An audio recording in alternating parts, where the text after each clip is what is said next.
Porsche Center Oakville, we've always been up for a challenge.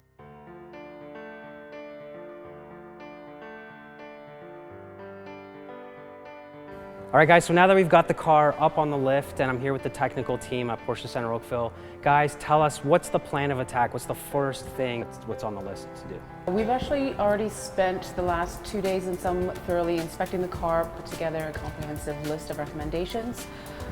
Compression test, leak down test. The engine is in really good condition, so is the transmission.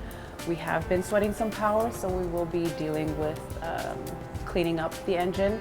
Biggest issues would be the steering rack needs an overhaul, a lot of exposed, broken and or crumbling wires, so we'll have to address that as well. The suspension will be freshened up. Anything that cannot be repaired or cleaned that's too far gone will be replaced, but we will try to keep as much original as we can.